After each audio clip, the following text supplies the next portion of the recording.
After living in my house for 5 years, my son and his wife won $75 million in the lottery. That same day, she pushed me to the door. Get out and go to a nursing home. We don't need your pity. I smiled. Dear, did you check the name on the ticket? Good day, dear listeners. It's Roel again. I'm glad you're here with me. Please like this video, listen to my story until the end, and let me know which city you're listening from. That way, I can see how far my story has traveled. I used to think a house full of family was the greatest gift a woman could ask for in her old age. I was wrong. My name is Margaret Harlow. Most people call me Maggie. I am 68 years old, a retired schoolteacher, and for 31 years, I lived in the same white clapboard house on Elm Creek Road in Denton, Ohio. My husband, Gerald, built the back porch with his own hands. He died of a heart attack in the driveway in the spring of 2016. And after that, it was just me, the house, and the sound of the wind moving through the oak trees he planted the year we got married. For 3 years after Gerald's death, I managed fine on my own. I had my pension, my garden, my neighbor Ruth, and enough sense to know that loneliness and helplessness are not the same thing. But when my son Daniel called me in the fall of 2019 and said that he and his wife Christine had hit a rough patch financially, that his contracting business had slowed, and that they had fallen behind on rent, I didn't hesitate. Come stay with me, I said. This house is too big for one person anyway. That was my first mistake. Not loving my son. That was never a mistake. The mistake was not asking more questions about Christine. She arrived with her chin already lifted a little, as if the air inside my house needed to be judged before she decided to breathe it. She was 34, sharp-faced, with a talent for compliments that somehow left you feeling smaller. What a cozy little place, she said the first afternoon, looking up at the 12-foot ceilings in the living room. I smiled and showed her to the guest room, which I had repainted and given a new mattress the week before they arrived. In those first months, it was manageable. Daniel helped me with the yard. Christine helped pay for groceries sometimes. We had dinner together on Sundays. I told myself it was working, but I had been a teacher for 34 years, and teachers learn how to read a room. By the second year, I noticed the small things. Christine rearranged my kitchen without asking. She moved Gerald's photograph from the mantel to a shelf in the hallway. When I put it back, she moved it again. She called the house our place when she talked to her friends on the phone.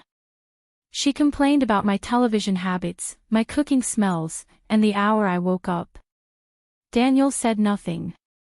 He had always been a gentle soul. Too gentle, Gerald used to say, though he said it with love. By the 3rd year, Christine had stopped knocking before coming into my bedroom. By the 4th, she had started speaking to me in the special tone people use for children and the senile. Slow, overpronounced, with a bright fake smile. I said nothing. I watched. That is also something teaching gave me. Patience. Then in the spring of 2024, I did something I had never done in my life. I bought a lottery ticket. Not out of desperation. I am not that kind of woman. I bought it because Ruth dared me to at the gas station on Route 9 and because it cost $2, and because sometimes at 68 you do small foolish things just to feel that something unexpected might happen. I bought 2 tickets. I kept one because of a sudden impulse, just a passing moment of generosity. I gave the second one to Daniel as he walked through the kitchen that evening. He thanked me without looking up from his phone. I forgot about it. 3 weeks later, the world changed. Daniel had checked his ticket, the one I gave him, and found 5 matching numbers and a bonus ball. The prize was $75 million. The house became something I didn't recognize. There were phone calls, lawyers, a financial advisor who showed up in a suit that cost more than my car. Christine floated through the rooms with a brightness that had nothing to do with joy and everything to do with power. She bought new furniture and had it delivered before asking me. She talked about investments and properties and our future so often that the word "we" no longer seemed to include me at all. I watched all of it from my kitchen table, drinking my morning coffee, and I felt something cold and quiet settle in my chest. And then came the morning when it happened. It was a Tuesday. I remember that. I was standing at the kitchen counter slicing an apple when Christine walked in wearing a silk robe I had never seen before, poured herself coffee from my pot, and said without turning to look at me, "Maggie, we've been talking. You'd probably be more comfortable somewhere with people your own age. There's a very nice assisted living place on the other side of Denton. We'd cover the cost, of course." I set down the knife. I looked at her. She finally turned, and her expression was not unkind, which was almost worse. It was the expression of someone doing what she thought was the reasonable thing. "This is my house," I said. Something passed across her face. Then the mask slipped. "Not for much longer," she said, and her voice was quiet and completely certain. "We don't need your charity anymore, Maggie. We don't need you. Pack what you need. Daniel agrees." She walked out of my kitchen. My kitchen. The room where I had taught my son to make pancakes on Saturday mornings, where Gerald and I had sat on the last night of every year, drinking cider and talking about the year ahead.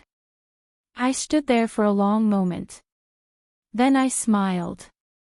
Because Christine had made one terrible mistake, and she didn't know it yet. She had never once asked me about the other ticket. I walked down the hallway to my bedroom, closed the door, and sat on the edge of Gerald's side of the bed.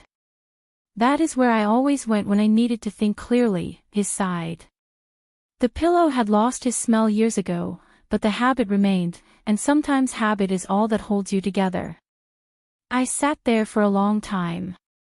Let me be honest about what I felt in those first minutes, because I think honesty is the only thing worth giving at this point in the story. I felt afraid. Not the sharp, dramatic fear of a crisis, but the dull, grinding fear of the elderly and powerless. The fear that the world has quietly changed itself around you while you weren't looking, and that no one plans to tell you. I was 68 years old. I had a pension of $1,900 a month. My car was a 2014 Honda Civic with a slow leak in the left rear tire. And the two people I had sheltered, fed, and put up with for 5 years had just told me, with the calm efficiency of a business deal, that my presence was no longer needed. Was I surprised? Part of me was not. The signs had been there for 2 years, building up like water under a floorboard. But knowing a flood is coming does not make the water feel any less cold. I made myself think in a practical way. That was the teacher's instinct. When emotion threatens to drown you, reach for structure. I own the house. That was the first fact. The deed was in my name. Margaret and Harlow, registered at the Denton County Clerk's office. I had bought this house with Gerald in 1991. And when he died, it passed fully to me. No one had asked me to sign anything. No one had offered me money for it. No one had the legal right to throw me out of it. Christine's statement, "not for much longer," was not law. It was a threat. But threats from people with $75 million are not the same as threats from people without it. I thought about that. I thought about what money could do. Lawyers, delays, harassment, pressure.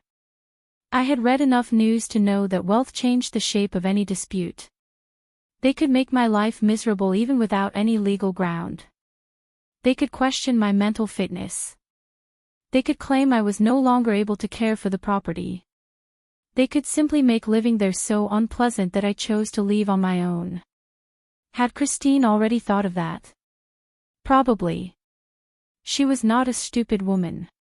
She was a calculating one, which is more dangerous. I sat with the fear until it became something I could hold at arm's length. Then I stood up, went to the small desk in the corner of my room, Gerald's desk, a roll-top desk he had inherited from his father, and opened the bottom left drawer. The lottery ticket was there inside a plain white envelope, exactly where I had put it 3 weeks earlier and then forgotten. I took it out. I looked at it. The numbers were printed in black ink on thin paper. 7 digits that matched, I now knew for sure, a prize of $75 million. Because the ticket I had given Daniel was ticket number 2, the duplicate. And this was ticket number 1. Same drawing, same purchase, same register receipt, still folded in the back of my wallet. Here is what no one in that house knew. In Ohio, a lottery prize belongs to the named claimant on the submitted ticket. You cannot claim a prize on a ticket you did not buy unless ownership is legally proven. I had bought both tickets. I had the receipt. I had not signed the ticket I gave Daniel, and he, in his excitement, had not yet submitted it for official processing. He had a lawyer looking into it. That much I had overheard through the wall, which meant there was still time. I knew I needed help, not family. Family had just shown me its value. I needed someone with legal knowledge and no reason to be polite about what I was facing. I picked up the phone and called Ruth. Ruth Calloway had been my neighbor for 22 years and my closest friend through most of them. She was 71, drove a truck, grew tomatoes that made mine look weak, and had zero patience for nonsense of any kind. She answered on the second ring. "Maggie, you never call before noon unless something's wrong." "Something's wrong," I said. I told her everything. The ticket, the scene in the kitchen, Christine's words, the $75 million, my ticket in the bottom drawer. I spoke steadily and without drama, the way I had learned to report difficult things to parents at school conferences. When I finished, Ruth was quiet for a moment. Then she said, "Do you have a lawyer?" "Not since we closed on the house in '91. My nephew David works in family and property law in Columbus. He's good, and he doesn't waste time. Can I call him today?" "Yes," I said. "Don't tell Daniel or Christine anything," Ruth said. "Not one word. If they ask where you're going or who you're talking to, you're visiting a friend or running errands. Can you do that?" "I taught middle school for 34 years, I said. "I can keep a secret from a 34-year-old. Ruth laughed, and for the first time since that morning, something in my chest loosened a little. The plan was simple at this stage. Barely a plan at all, really, just a direction. Find a lawyer. Prove what I actually owned and what rights I actually had. Then answer the question that had been circling in my mind since I looked at that ticket. Was it too late to act, or was there still time to change what was about to happen? I tucked the ticket back into the envelope. I put the envelope in my coat pocket. I went to the bathroom, washed my face with cold water, and looked at myself in the mirror for a long moment. I was not a woman who had ever needed rescuing. I did not plan to start now. 2 days later, I drove to Columbus. I told Christine I was visiting an old colleague from my teaching years, which was close enough to the truth that I felt no special guilt about it. She didn't push for more. She was on a video call with a real estate agent when I left, walking through virtual tours of properties I guess she already imagined as hers. Daniel was in the garage. He lifted 2 fingers in a wave as I backed down the driveway. I waved back. The drive to Columbus was an hour and 20 minutes on Route 33. I listened to a public radio program about migratory birds and, for parts of the highway, felt almost peaceful. Ruth's nephew, David Calloway, had his office on the 4th floor of a modest building near the Short North District. He was 39, methodical, with the calmness of a man who had heard many versions of family crisis and was no longer surprised by any of them. He offered me coffee, and I accepted, and then I put the lottery ticket on his desk along with the gas station receipt and explained the situation without adding my feelings to it. He studied both items carefully. He asked several questions. When had I bought the tickets? Had I signed either ticket? Had Daniel signed the ticket in his possession? Had any formal claim been filed with the Ohio Lottery Commission? I answered each question in order. No, I had not signed either ticket. No claim had been filed yet. Daniel's attorney was still preparing the paperwork, waiting for advice about tax structure. David was quiet for a moment, studying the receipt. This receipt shows 2 tickets bought in order, he said. With your card. He looked up at me.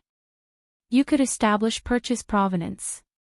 In Ohio, unsigned lottery tickets are legal bearer instruments, meaning ownership is based on possession and proof of purchase.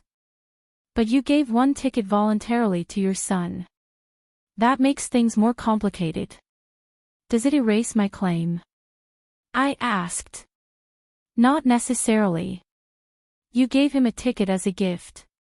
But the gift of a physical ticket and the gift of the winnings attached to it are 2 different legal questions, especially if the ticket was bought with your money and no document exists showing a transfer of beneficial interest. He paused. The more immediate issue is this. If he files that ticket for the prize before you take legal steps, the commission will process it and the money will move. Once that happens, getting it back becomes much harder. How long before they can file? Claims on prizes this large require the original ticket and identity verification. His attorney needs to finish the tax structure first, which usually takes 2 to 3 weeks in cases like this. My guess is that you have 10 days, maybe 2 weeks, before they submit it. 10 days. What do I do? David set down his pen. First, I draft a legal notice, a letter stating your ownership interest in the ticket and informing the Ohio Lottery of a disputed claim. This doesn't freeze the prize, but it creates an official record before any claim is filed. Second, we document everything, the purchase receipt, your bank statement showing the card charge, and a sworn affidavit from you about what happened. He looked at me carefully. This will not stay hidden. When they get the notice, Daniel and Christine will know. I know, I said. Are you ready for that? I looked down at the ticket on his desk. $2 worth of thin paper that had somehow become the center point around which everything in my life was turning. I thought about Gerald's porch. I thought about Christine moving his photograph. I thought about the exact tone of her voice. We don't need you. Yes, I said. I'm ready. David started typing. He pulled up the Ohio Lottery Commission's dispute notification protocol and walked me through it. He showed me the form used to claim competing ownership before an official prize submission. He explained that a notice filed early created a legal paper trail that would force the commission to recognize the dispute before releasing money. It was not a guarantee. It was a flag planted in the ground. Then he showed me something else, something that made the room feel very quiet. He had searched the commission's public filing database while we talked. Daniel's attorney had submitted a preliminary registration of intent to claim, a normal procedural step, 48 hours earlier. They had already begun. Christine, I said simply. He nodded. He understood without needing more explanation. Then we file today, he said. He prepared the notice that afternoon. I signed the affidavit. He notarized it. By 4 o'clock, the letter had been sent by certified mail and electronic submission to the Ohio Lottery Commission's legal department, saying that Margaret and Harlow, as the purchaser and original holder of both lottery tickets issued in transaction number 447-9182, C at the Reuters gas station on Route 9 in Denton, Ohio, held a legal ownership interest that had not been formally transferred, and asking that no prize disbursement be made until the dispute was resolved. David walked me to my car. They will be angry, he said. Yes, I said. Are you safe at home? I thought about that honestly. They won't be physically dangerous, I said. Christine is ruthless, not violent, and Daniel has never raised his voice to me in his life. Call me if anything changes, he said. He gave me his cell number. Don't discuss the case with them. If they confront you, say only that you're getting legal advice. You don't owe them details. I drove home in the late afternoon light, past fields turning gold and flat, and I felt something I had not expected. Not triumph, not fear, but a deep and steady clarity. I had planted the flag. Now I would see who came to pull it up. I turned onto Elm Creek Road, pulled into the driveway, and turned off the engine. The lights were on in every room of the house. I had not yet taken off my coat. I was still standing in the entryway, keys in hand, when Christine appeared at the end of the hallway. She was holding her phone, and her expression had moved past anger into something colder and more deliberate. We need to talk, she said. Daniel appeared behind her a moment later. He looked the way he had as a boy when he had broken something. Not exactly guilty, but afraid of what would come next. I hung up my coat. I set my keys on the hook Gerald had installed by the door in 1994. Then I turned, walked into the living room, and sat in my chair. Gerald's armchair, dark green, which Christine had twice tried to replace with something more modern. And I looked at them both and said, all right. Christine sat on the edge of the couch. Daniel stood near the window. He could not quite hold my gaze. We received a call from our attorney this afternoon, Christine said. Her voice was controlled, the way it always was when she was trying hardest to stay composed. Apparently, the Lottery Commission received a legal notice claiming a competing ownership interest in Daniel's ticket. She paused. In your name? Yes, I said. The single word seemed to hit harder than she expected. Maggie. Daniel's voice was strained.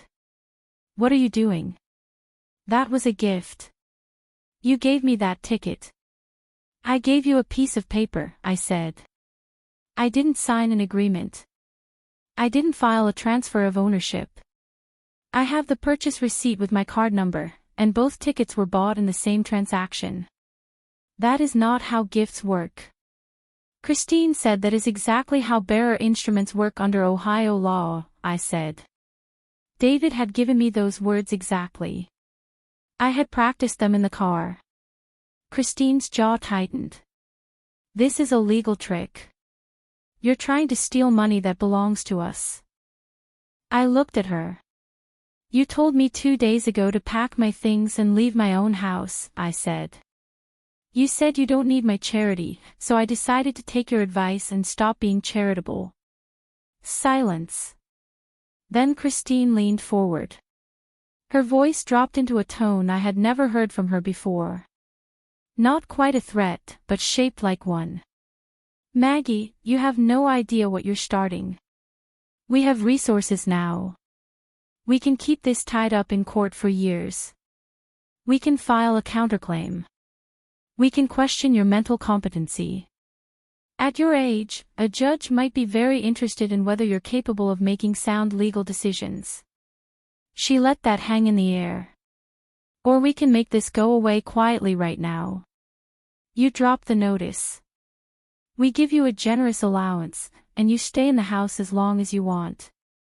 Comfortable. Taken care of. The room was quiet. Outside, a car passed on Elm Creek Road. I thought about the word comfortable. I thought about what it would mean to accept money from Christine. To become dependent in my own home. Tolerated, maintained, kept. The allowance would be a leash. The kindness would be a performance. And the first time I disagreed with her about anything, I would feel the length of the chain. No, I said. Mom. Daniel moved away from the window. His voice cracked a little. Please, this is our family. This isn't worth. You stood in this kitchen 2 days ago, I said quietly, while your wife told me to go to an assisted living facility. You said nothing. You agreed. I looked at him steadily. I don't know what this family is anymore, Daniel, but I know what this house is. It's mine. Christine stood up.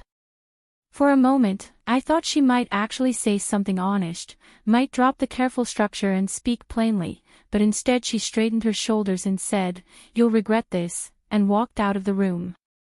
Daniel stayed behind. He looked old to me in that moment, in a way he had not before, tired and caught between two loyalties and not brave enough to honor either one cleanly. "I'm sorry," he said. I wasn't sure what he was apologizing for.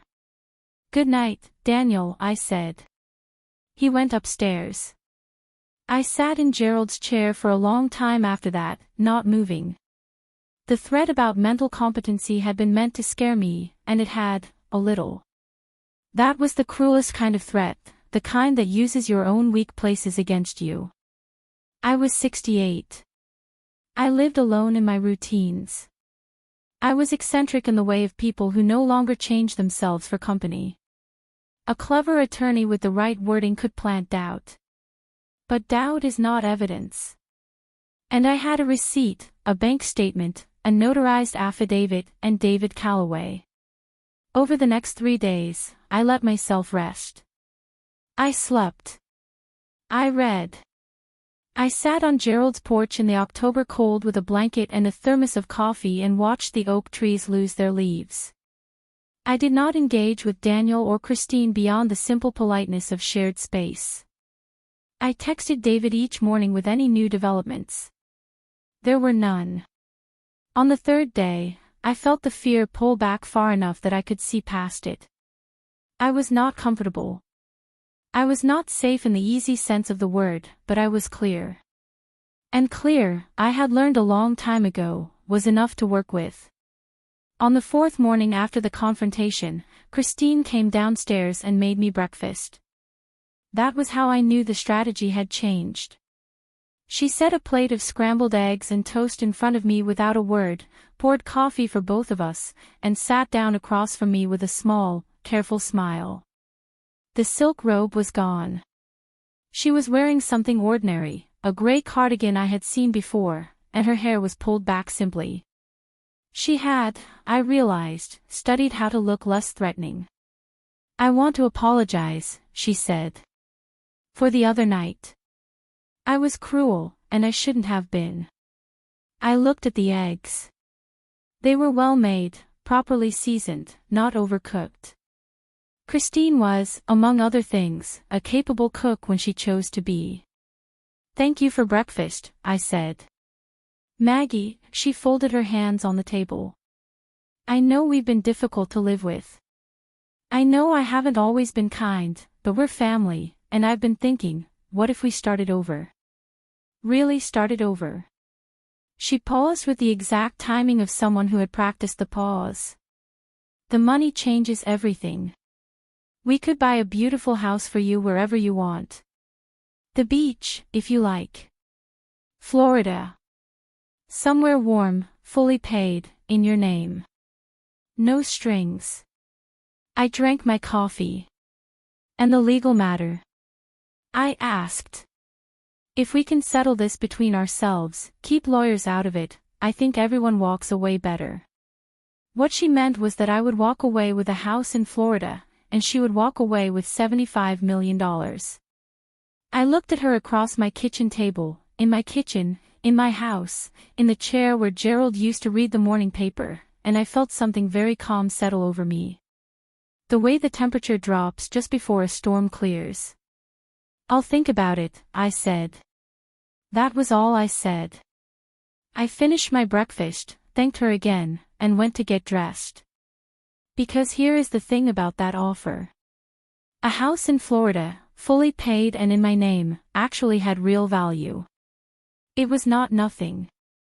And for about 45 seconds, as I stood in front of my closet choosing a sweater, I considered it as a real choice.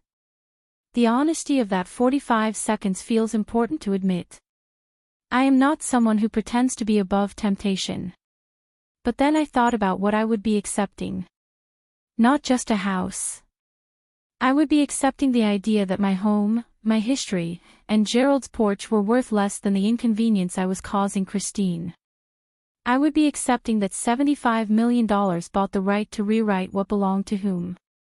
I would be accepting defeat not because I had lost, but because the price offered for my surrender was high enough. I put on my blue cardigan and called Ruth. She made you eggs, Ruth said when I finished telling her. Very good eggs, I said. Florida house. That was the offer. Ruth was quiet for a moment. What did David say? I haven't called him yet. I wanted to call you first. Call him second, she said. Then come for dinner tonight. I'm making pot roast, and I want you to meet someone. That evening, I drove to Ruth's. The someone turned out to be Pastor Carol Fenner from First Methodist on Lincoln Street, who had been Ruth's friend since choir in the 90s.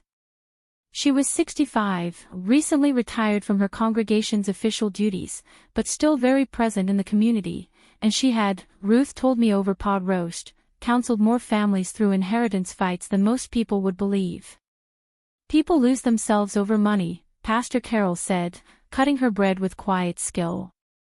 Even people who seemed perfectly decent before it arrived. Christine was never perfectly decent, I said. No, Ruth said. She was always this way. The money just removed the reason to hide it. I told them both everything. The ticket, the legal notice, the threats, the eggs. Carol listened without interrupting. When I finished, she said, "You're doing the right thing, and you're not alone in it. Half this town watched you take those 2 and 5 years ago and never once complain."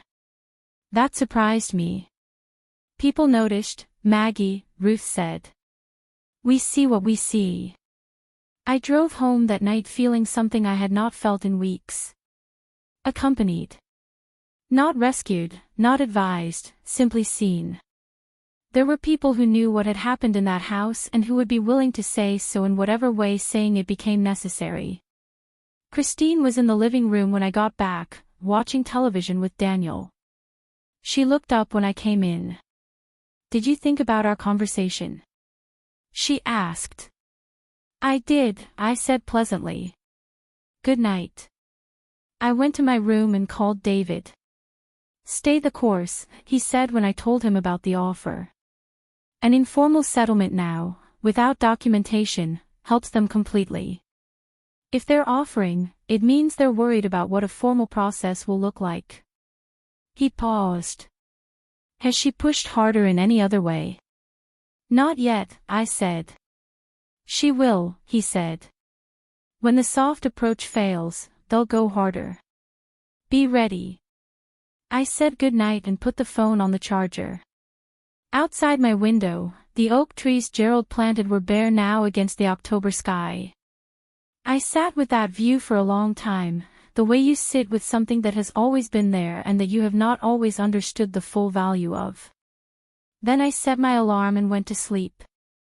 They came on a Saturday, not separately, not casually, together, and with the special formality of people who had prepared what they were going to say. Daniel knocked on my bedroom door at 10 o'clock in the morning, which he almost never did, and asked if I would join them in the living room. I knew what this was. I had seen it in parent-teacher conferences, the united front, the practiced tone, the agenda disguised as conversation. I put on my shoes and went. Christine was already sitting down, hands folded, wearing the gray cardigan again, the careful wife costume. Daniel sat beside her and left me the armchair, which I appreciated for the symbol if nothing else. "We want to have an honest conversation," Daniel began. He had clearly written this, or Christine had written it and he had memorized it.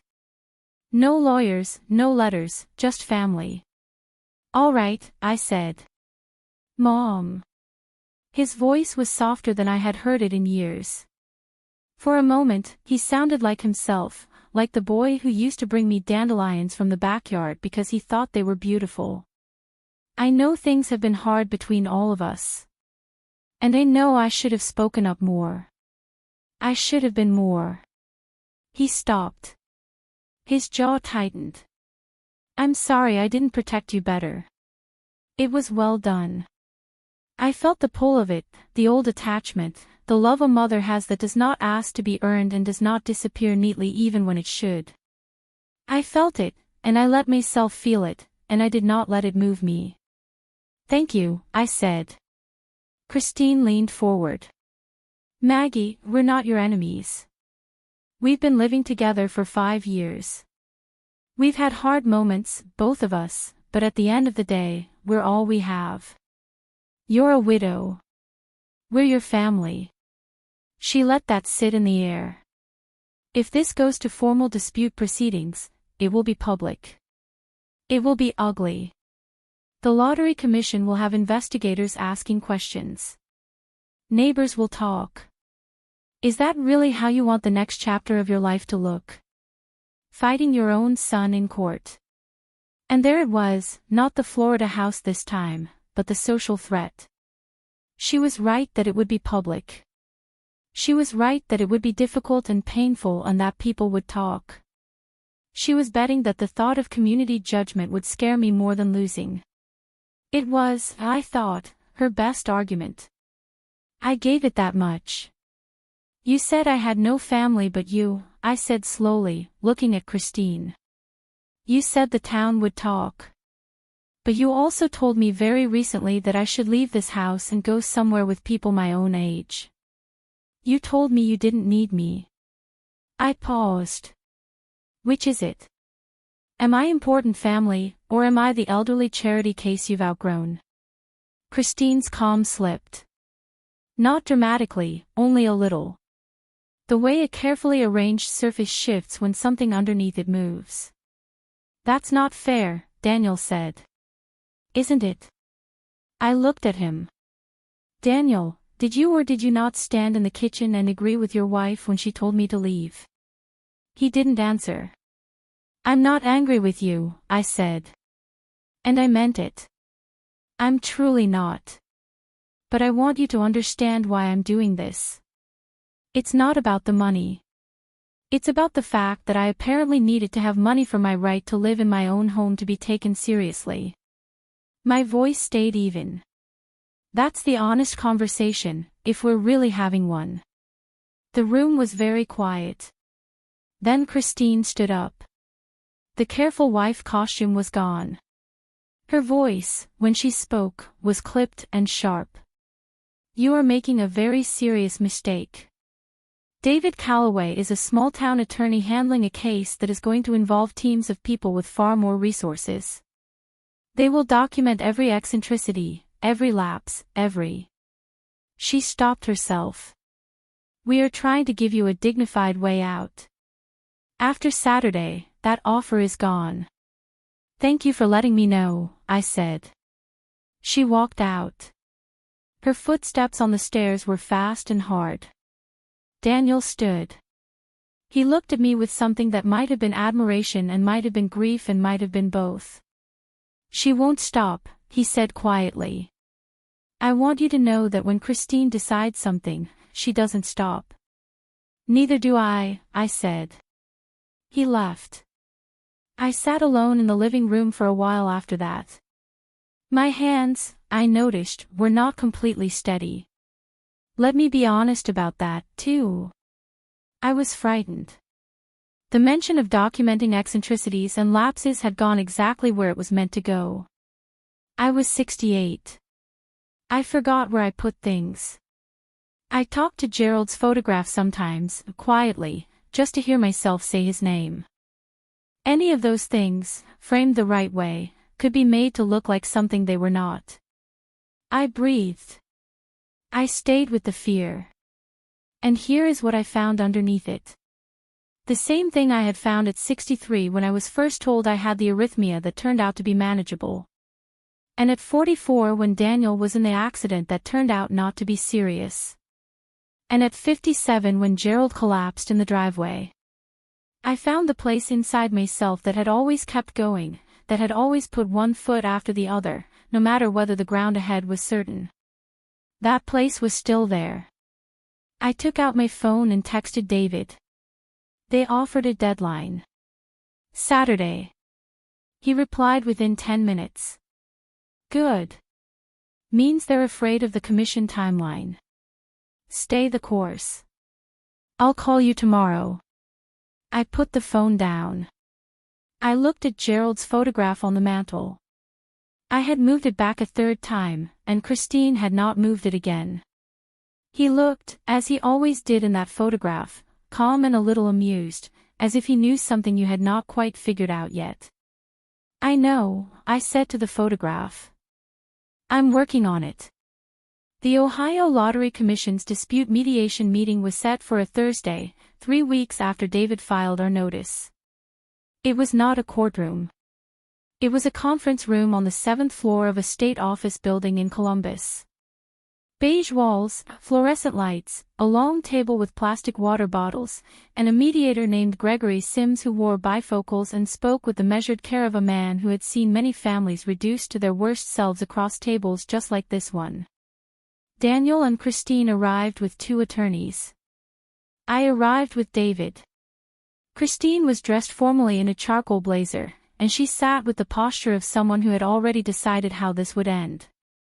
Daniel sat beside her. He looked at me once when I came in, and then looked at the table and kept looking at the table through most of what followed. Gregory Sims opened the proceeding by explaining its purpose. This was not a court hearing, but a formal dispute resolution process before the commission decided how to move forward with the contested prize claim. Both sides would present their positions. Documents would be reviewed. The commission had the authority to delay disbursement until further legal action or to make temporary findings that would guide later court proceedings. Christine's lead attorney, a man named Whitfield from a firm in Cleveland, went first. He was polished and methodical. He argued that the ticket had been given freely and without condition as a gift. He cited an Ohio appellate case showing that informal gifts of personal property are legally recognized even without documentation.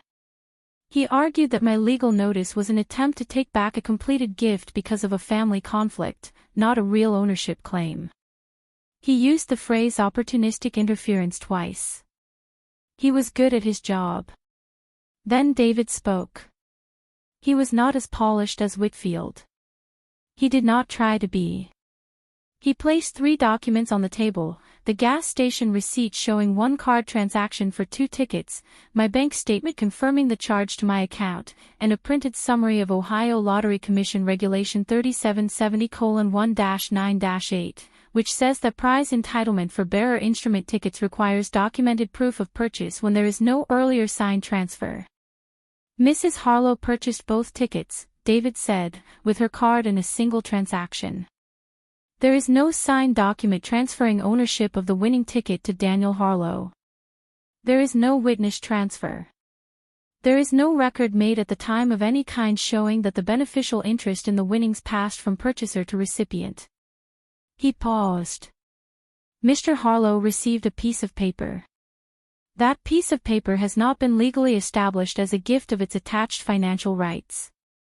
Whitfield objected that the difference was academic, that gifts of property do not require documentation. David agreed. In ordinary circumstances, this is not an ordinary circumstance. The asset in question is worth $75 million. The Commission's own rules require clear evidence of purchase provenance in disputed claims. Mrs. Harlow has provided that evidence. The opposing party has provided testimony. Gregory Sims removed his bifocals and set them on the table. Mrs. Harlow, he said, looking at me directly for the first time. In your own words, what was your intent when you gave the ticket to your son? Every head in the room turned toward me. I had thought about this question for weeks. I had turned it over every morning with my coffee and every night before sleep. What had my intent been? I had given Daniel a lottery ticket on impulse, carelessly, the way you hand someone a piece of gum. I had not meant to give him $75 million because $75 million had not existed yet. I had given him a $2 slip of paper. I gave him a ticket, I said, the same way I might give someone a birthday card. I didn't think about it. I certainly didn't think about prize disbursement rights because, at the time I gave it to him, the ticket was worth $2. I looked at Gregory Sims steadily. If I had handed him $2 in cash that day instead of a ticket, and then that cash had somehow become worth $75 million, I don't believe anyone at this table would argue that the change in value was also part of the gift. Whitfield started to object. Christine put her hand on his arm, which meant stop. She leaned forward. This was when she made her mistake. "This is absurd," she said. Her voice had lost its professional distance. She was speaking as herself now, without the structure. She gave him the ticket. He won. End of story. She is trying to steal from her own son because we asked her to be realistic about her living situation. This is spite. Her voice was rising. This is an old woman's spite dressed up in legal language, and everyone in this room knows it. The room went quiet in the way rooms do when someone has said exactly the wrong thing. Gregory Sims put his bifocals back on. David said nothing. He did not need to. I looked at Christine across the table. Her face was flushed. Her composure, which she had held for weeks through breakfasts and living room performances and practiced apologies, was gone. What remained was what had always been underneath it, the firm belief that she was owed what she wanted and a real inability to understand why the world was not giving it to her. "Old woman," I said quietly, more to myself than to the room. Daniel finally looked up from the table. His face was pale. Whitfield spent another 40 minutes presenting arguments, but the shape of the matter had changed. The mediator asked several procedural questions. David answered them. I signed 2 more documents confirming my account and card details. Gregory Sims closed the session by saying that the commission would issue a formal finding within 5 business days and that prize disbursement would remain suspended until that finding. We walked out into the hallway and then the elevator and then the parking lot where the November sky was flat and gray and the trees along the boulevard had lost every leaf. Christine walked past me without speaking. Daniel stopped. "Mom," he said. I waited. He seemed to be searching for something. A sentence, a position, some set of words that would let him stand in 2 places at once. He didn't find it. "I don't know how this ends," he said. "I do," I said gently. I got into my car. I sat for a moment before starting the engine. I was not triumphant. Not yet. But I was still, and the stillness felt, for the first time in weeks, like something that belonged fully to me. David called on a Tuesday morning, 5 days after the hearing. I was in the garden cutting back the dead stalks of the coneflowers. It was cold enough to see my breath. I pulled off my glove and answered. "The commission issued its finding," he said. I stopped moving. "They ruled in your favor. The purchase documents were enough to establish your ownership interest. Because there was no signed and witnessed transfer document, they have declined to process Daniel's claim. The prize remained suspended." I stood in my garden with dead flower stalks in one hand and my phone in the other and said nothing for a moment. "What happens next?" I asked. "Their attorneys will advise them that a civil challenge is possible, but the commission's finding becomes part of the legal record and creates a very bad starting position for them." Given Christine's statement on the record, he paused. Her outburst in the hearing room was not helpful to them. "It's in the transcript." "I know," I said. "To claim the prize in your name, you'll need to submit your ticket quickly. Can you come to Columbus this week?" "Thursday," I said. I submitted the ticket on Thursday. The verification process took 11 days. During those 11 days, I continued living in my house on Elm Creek Road. Daniel and Christine continued living there too. We passed each other in the hallways. We did not eat together. The house felt pressurized, like air inside a sealed jar. Christine did not speak to me at all after the hearing. I found, somewhat to my own surprise, that I preferred this to the earlier arrangement. Daniel knocked on my door one evening. "Is there anything I can do?" he asked. "No," I said, "but thank you for asking." When the commission confirmed my claim, I sat down with a letter David had helped me prepare. A formal notice giving Daniel and Christine 60 days to leave the property. I delivered it in person to each of them in the kitchen. I set a copy in front of Christine first. She read it without expression. Then she said, "You're really doing this?" "Yes," I said. After everything, I agreed. She stood up and left the kitchen. 30 minutes later, I heard suitcases being pulled from the closet upstairs. Daniel didn't read his copy. He just looked at me. "I understand," he said. And perhaps this is the most complicated part of the story, because Daniel was my son and I did not stop loving my son. What I stopped doing was letting that love be used as a door through which things that were not love could come into my home. That is not the same thing. They were gone in 3 weeks. Whitfield, the Cleveland attorney, withdrew from the case after reviewing the commission's findings and the recorded transcript. Without legal representation and without a workable claim, the formal challenge faded away. On the last morning, Daniel came downstairs with 2 bags. Christine had already taken her things to the car. He stood in the entryway and looked at the hook on the wall, the tiled floor, the staircase he had climbed 10,000 times. "This is really goodbye," he said. "It doesn't have to be," I said. "But it's goodbye to this version." "Yes." He hugged me. I held my son for a moment, and I held him back, and I did not cry, though it came close. Then he picked up his bags and walked out. I watched them drive away down Elm Creek Road, past Gerald's oak trees, and around the bend where the road curved south. Then I closed the door. I went to the kitchen. I put the kettle on. I was alone in my house, and my house was mine. Spring came early that year. I noticed it first in the garden. A green so pale and careful you had to look closely to see it, pushing up through the cold ground along the south fence. 20 tulips in red and yellow and 1 deep purple one I didn't remember choosing, but was glad to have. I stood there in my old coat and felt something loosen in my chest that had been tight for a very long time. The prize, after federal and state taxes, came to about $38 million. My financial advisor, Patricia Lowe, asked me in our first meeting what I actually wanted my life to look like in 5 years. No one had asked me that in a very long time. I kept the house. I had the back porch repaired. Gerald had built it, and it had needed work for 3 years.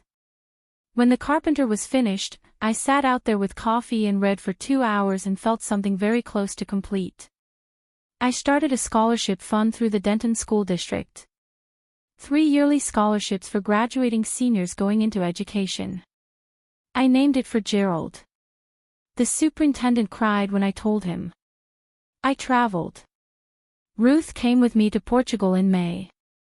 We walked along the coast, ate bread with olive oil, drank wine on a terrace above the sea. Ruth said it was the best trip of her life, which made it the best trip of mine. And Daniel, he and Christine separated 8 months after they left my house. Whatever had been holding their marriage together was apparently not enough. Christine moved to Phoenix. I do not seek out news about her, and none comes to me naturally. Daniel called me in September. I saw his name on the phone and sat with it for a long moment before I answered. "Hi, Mom," he said. "Hello, Daniel." A pause. "I don't expect anything," he said. "I just wanted to hear your voice." We talked for 40 minutes. His work, the weather, nothing remarkable. Before we hung up, he said, "Are you happy?" I looked out the window at the oak trees, full with summer green. "Yes," I said, and it was true. We speak now sometimes, not with the same heavy assumptions as before, but honestly, more honestly than we had spoken in years. What was destroyed between us was not the love. It was the illusion that love, with no honesty underneath it, is enough to hold up anything real. I had dinner with Ruth that week and told her all of this. She listened, then said, "You know what Gerald would say? He'd say I should have fixed the porch 3 years ago." I said, "He'd say that too." Ruth agreed. We laughed, and the kitchen was warm, and outside the oak trees moved in the evening wind, and I was finally, completely, and without reservation, home. They say that family is everything, and I believe that. I just learned to read the word more carefully. Family is not the people who share your roof. It is the people who see you clearly and stay anyway. It is honesty, even when it costs something. It is love that does not require you to disappear. I planted tulips in the fall without knowing if I would be there to see them. I was there. Whatever you are facing right now, whatever door someone is trying to push you through, you have the right to ask whose name is on the deed. What would you have done in my place? I'd love to know. Leave a comment. And thank you, truly, for listening to my story.